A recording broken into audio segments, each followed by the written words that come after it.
Hello, it's me. And it's me. That is Mr. H. I do believe it's the time of year for more fireside thoughts. We've got more leaves on the trees, we're getting a bit warmer. And of course, the star of the show, the fire. You know, with Mr. H.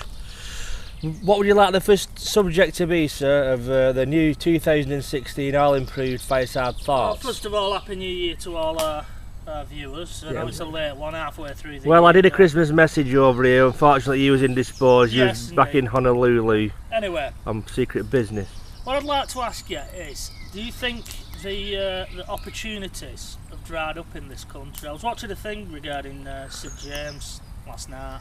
Not a television programme, because I don't have a licence, but a programme. And he was just saying how he came from South Africa and just sort of basically established himself as an actor.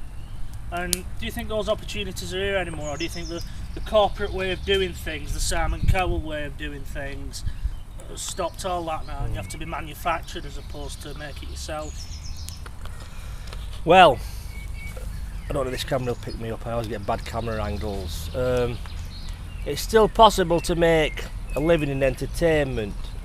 To get into the top 5% of entertainers, your Rihannas and Coldplays or whatever, I think it's not what you know, it's who you know, basically. And you'll find out a lot of people like that are middle class, and are related to people. But you can still make a living as a pub entertainer or an entertainer on a lower level, but even that I'd say is down south now. There's nothing round here. There's nothing at all round here. Well, they've all closed, haven't they? There's no venues or anything, so you're just up against. Well, your working men's clubs and that, they've just died out, haven't all there is around here is like warehouses and factories, you know, full of people who don't want to. I've said this recently on another video. Yeah, quite true.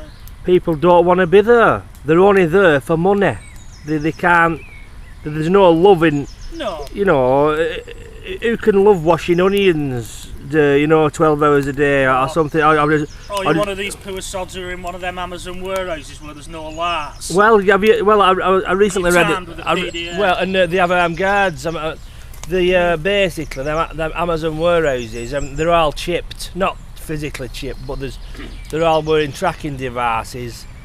They have a East European guard like the Stasi, who police the sleeping quarters and things like that. And that's the way the world's going, isn't it? You know. I think it's worse though. I watched one. I think it was on Channel 4. It was a Channel 4 thing. I watched it on catch up just in case TVL's watching.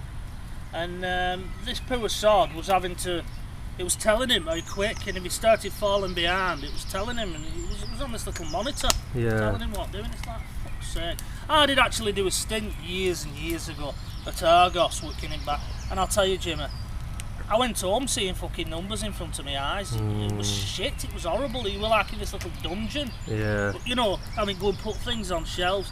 So whenever you go to one of these Argos, or I don't think Index is in anymore, but any of them catalogue type things, just spur a thought for poor sods in back.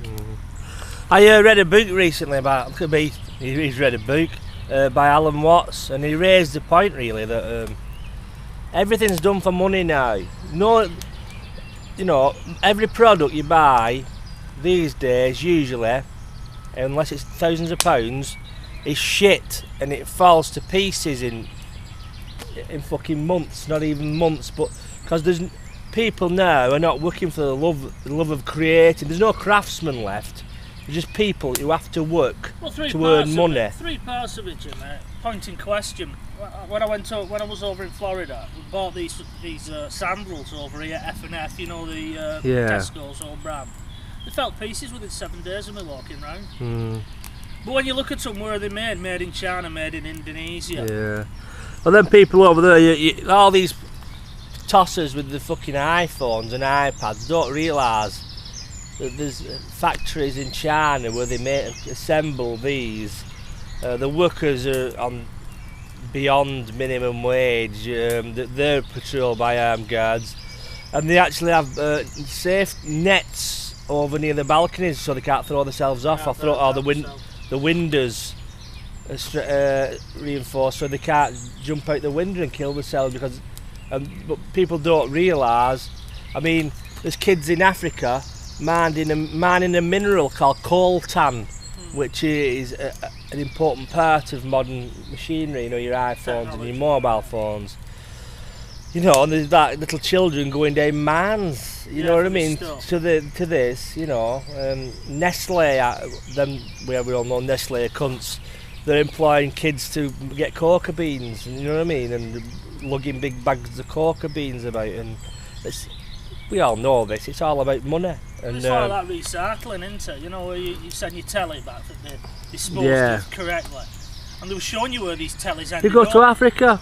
And that they get smashed up, don't they? And then people are getting little bits of bloody copper out of them and that. Is that what they do? Is that what they do with them? Yeah. Yeah, they burn them and things like that to get bits of copper out of them. I used to work on tip with this fella, and he used to take televisions to this place in Liverpool, to this African, and he used to put them in containers and send them over.